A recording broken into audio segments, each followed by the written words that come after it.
자, 이번엔 두 번째 통계적 확률입니다. 자, 통계적 확률은 일종의 앞에서 소개했듯이 경험적 확률입니다.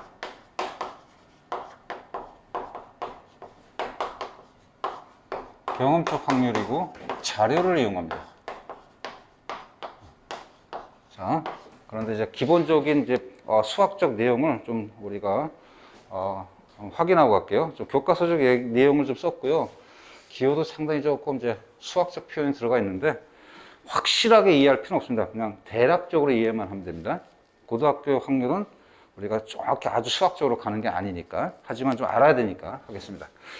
자, 같은 시행을 n번 반복해서 사건 A가 일어난 횟수를 Rn이라고 할 때 이게 중요합니다. 시행 횟수 Rn이 한없이 커짐에 따라 그때 상대 도수가 일정한 값에 가까워집니다. 이때 상대 도수가 이게 뭐냐면 일종의 이게 확률입니다. 확률. 상대 도수가 어떤 확률 값에 한없이 가까워집니다.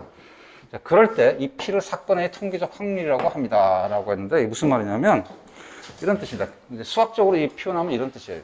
PA가 리미트 n이 이제 무한대로 갈 때 무한대입니다. 이거 n분의 r 값이 어떤 값에 접근할 때 이 p 값이 확률입니다. 이런 뜻이야. 무슨 말이냐면 예를 들어서 우리가 윷놀이를 하는 거야.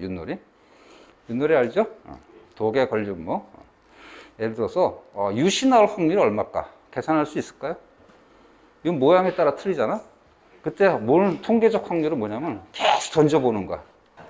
계속 던져서 유시 나올 확률이 얼마일 것을 우리가 계속 실험을 해서 찾는 거야. 그럴 때 유시 나올 확률을 우리가 확실하게 찾으려면 시행 횟수를 많이 해야 될까? 아니면 몇 번 안 해도 될까? 많이 해야 돼. 그래야 믿을 만하다고. 무슨 말인지 알겠어요? 그렇게 시행을 많이 해서 나온 그 자료값을 가져야 우리가 신뢰할 수 있는 확률이 됩니다. 이런 뜻이 바로 이 내용입니다. 이 전체가. 무슨 말인지 알겠죠? 오케이? 이론적으로는 이래. 이론적으로 이런데 우리가 이제 실제로 확률 계산할 때 밑에 문제 풀 텐데 자료를 이용해서 우리가 확률을 구하려면 당연히 이걸 신뢰할 수 있어야지. 그래 안 그래? 그래? 그러니까 크게 이건 수학적으로 이론적인 거고 어쨌든 이런 자료를 이용하고 윷놀이처럼 경험에 의해서 우리가 자료를 우리가 만들어서 찾는 확률이 통계적 확률입니다. 이렇게 이해하면 돼요. 무슨 말인지 알겠죠? 자, 그러면 예를 들어서 이런 겁니다. 일기예보, 이런 거. 일기예보. 야구선수의 타율, 사망률, 유술 하나 던질 때 엎어질 확률. 아까 윷놀이 같은 거. 그러니까 이런 것들은 수학적 확률로 계산하기 상당히 어렵잖아. 그지? 이런 것들은 우리가 경험을 해서, 실험을 해서 자료를 우리가 만들어서 우리가 확률 값을 찾는 겁니다. 이게 통계적 확률입니다. 그러면 이제 문제를 풀기 전에, 그럼 이런 것들을 지금 몇 개 문제를 풀긴 할 텐데, 확률 편에서는 이건 많이 다루지는 않습니다. 실제 내신 문제도 잘 안 나올 겁니다. 근데 소개만 하고요. 주로 이건 어디 편에서 할 거냐면, 통계 편에서 합니다. 통계 편에서. 확률 편에서는 이 통계적 확률은 그닥 많이 다루지는 않습니다. 그냥 개념만 딱 단순하게 딱 잡고 가는 거니까. 그렇게 잡읍시다. 예를 들어서 이런 거야. 자, 이 표는 우리나라에서 출생한 남녀 각 10만 명의 연령별 생존자 수를 나타내는 생명표입니다. 그래서 10만 명이야. 그때 이 표를 보니까 남자, 여자가 있는데 나이가 0. 태어나자마자 10만 명이었는데 20, 40, 60세가 되면서 점점 줄고 있어요. 이렇게. 실제 생존하고 있는 사람 나타낸 거야. 그때 이제 아까 얘기했지만 n이 한없이 많이 커진다는 뜻은 여기서는 10만 명 정도로 우리가 잡고 있는 거야. 그러니까 이런 자료를 보고서 예를 들어서 20세 남자가 앞으로 40년간 생존할 확률을 구하세요. 그때 이 자료를 이용하니까 통계적 확률입니다. 어렵진 않죠? 즉 20세 남자가 있는데 여기야. 앞으로 40년간이니까 몇 세야 결국? 60세죠. 이 사람이 이때까지 살아남을 확률은 얼마입니까? 물어봤으니까 우리가 계산은 간단해요. 뭐 하면 돼요?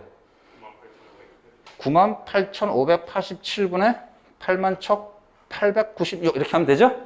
그래서 첫 번째 문제는 P는 20세 나이에 해당되는 사람이 98,587명 있는데 나중에 20년 후에 보니까 이 자료에 의하면 81,896 6이 됩니다. 그러니까 이 정도 비율이 됩니다. 이렇게 우리가 계산할 수 있다는 거야. 계산은 어렵지 않죠? 그냥 자료를 이용하는 거야. 마찬가지로 40세 여자가 앞으로 20년간 생존할 확률. 40세 여자가 앞으로 20년, 60세잖아. 생존할 확률인 거니까 이 자료 이용하면 어떻게 돼? 97,540분에 92,606명 이렇게 우리가 처리하면 되겠지. 계산이 어려워요? 아니면 그냥 자료 이용하면 되는 거야? 자료 이용하면 되는 겁니다. 그냥 개념만 잡고 갑니다.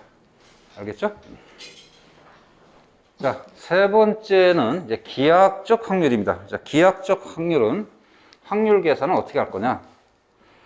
영역으로 합니다. 영역으로. 즉, A의 확률은 전체 영역의 크기분에 해당된 대상 사건의 영역의 크기로서 계산합니다.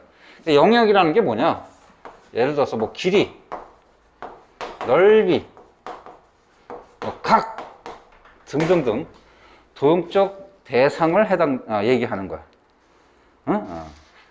그러니까 이거 어쨌든 계산하는 방법이니까 예를 들어서 보면 될 겁니다. 자, 예를 들어서 이런 얘기. 뭐 예제 5번처럼 지금 관역이 있습니다. 관역. 총을 쏠 거야. 그림과 같이 반지름 길이가 2, 4이고 중심이 같은 두 원으로 이루어진 관역에 총을 쏠 때 총알이 이 안쪽 관역에 맞출 확률을 구하세요. 그랬어요. 단! 빗나갈 경우는 없습니다. 자, 그러면 이제 바보가 이상 전체 확률을 어떻게 구하면 돼? 결국 넓이로서 계산하면 되지.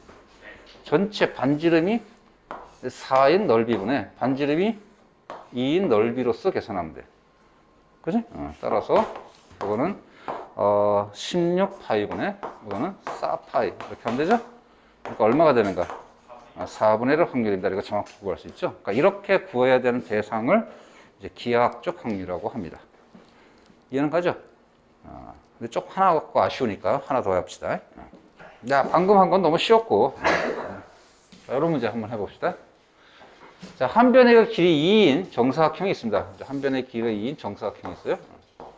사각형 내부에 점피를 임의로 하나 딱 찍었는데 그때 우리가 생기는 삼각형 PBC가 삼각형 PBC 이 삼각형이 둔각 삼각형이 될 확률. 둔각 무슨 뜻이죠? 요각이 둔각이라는 뜻이지. 그래서 90도보다는 크고 180도보다는 작다는 뜻입니다. 자, 그렇게 찍을 확률을 구하래요. 예를 들어서 지금 보기에도 이렇게 하면 둔각삼각형이고 P가 이런 데 딱 찍혔으면 어떻게 되겠니? 예각삼각형이 되겠지. 자, 그럼 어떻게 풀까요? 도전! 자, 각을 언급했습니다. 각. 그럼 각으로 풀 수 있나? 반드시 그럴 필요 없어요. 제일 중요한 건 P에 딱 점을 찍었을 때 그 위치가 결정하는 거야. 위치가 어디 찍히냐. 자, 위치의 범위를 우리가 잘 생각하려면 우리가 둔각, 예각, 또 무슨 각 있죠? 직각. 직각을 기준으로 해서 직각보다 작으면 예각, 직각보다 크면 둔각이잖아. 판단은, 도형적 판단은 직각을 구분해서 한번 하는 거 좋을 것 같아요. 자, 직각이 되는 점 P가 딱 찍히는 점들을 조사해서 그것을 조사하는 게 낫지 않을까요? 자, 그럼 직각, 요 각이 직각이 되려면 어디 찍히면 되겠나? 요 BC가 지름인 반원 위에 찍히면 되죠. 그걸 어떻게 하냐고? 그게 도형이지. 그래, 안 그래? 그러면 P가 여기 있거나 여기 있거나 여기 이 원주상이 있으면 다 뭐가 되는 겁니다. 몇 도? 다 직각이 되는 겁니다. 직각. 그럼 P점은 어디 찍히면 돼? 직각이 되는 이 원 내부에 어디 찍히면 상관없지. 그래, 안 그래? 그러면 계산은 각이 낫겠습니까? 넓이가 낫겠습니까? 넓이가 낫죠. 그렇죠? 그래서 전체 확률은 전체 넓이, 직사각형의 넓이분의 그 다음 해당 넓이는 지름이 BC인 반원의 넓이를 이용해서 구하면 될 거란 얘기야. 네? 그럼 따라서 이거는 한 변의 길이가 2였으니까 2의 제곱 4이고 이건 반지름이 1이죠. 그지? 그러니까 2분의 1 곱하기 파이 곱하기 1의 제곱. 따라서 확률값은 8분의 파이가 될 겁니다. 자, 이렇게 하나 더 풀어봤어요. 자, 그럼 선생님이 조금 이제 중심을 잡아주겠습니다. 자, 그래서 지금까지 배운 게 이제 확률이 세 가지였잖아요. 수학적 확률, 통계적 확률, 기하학적 확률 세 가지를 배웠습니다. 수학적 확률, 통계적 확률, 기하학적 확률 세 가지를 배웠습니다. 그러면 여러분의 관심은 아무래도 시험이니까 시험 뭐가 많이 출제되느냐를 선생님이 좀 방향을 잡아줘야 될 것 같아. 자, 잡아줄게요. 시험은 통계적 확률은 거의 내지 않습니다. 어느 편에서 한다고? 확률편 말고 뒤에 통계편 가서 합니다. 그럼 시험 문제는 대부분 뭐가 나오냐? 이게 거의 한 90% 이상 나간다. 요거는 10% 미만. 즉 우리가 확률을 배우다 보니까 세 가지를 배우지만 이 교과 과정의 목적은 주로 이쪽에 맞춰져 있습니다. 이쪽에 수학적 확률. 따라서 경우의 수를 이용하는 확률이 주로 나가지. 이거는 그냥 개념적으로 묻기 위해서 간혹 이런 거 하나 정도 뭐 물을 수 있고요. 선생님 따라서 난 도형을 너무 사랑해. 그러면 한 2개 정도 될 수 있고 나머지는 다 이쪽에서 내니까 이쪽을 많이 연습하기 바랍니다. 알았죠?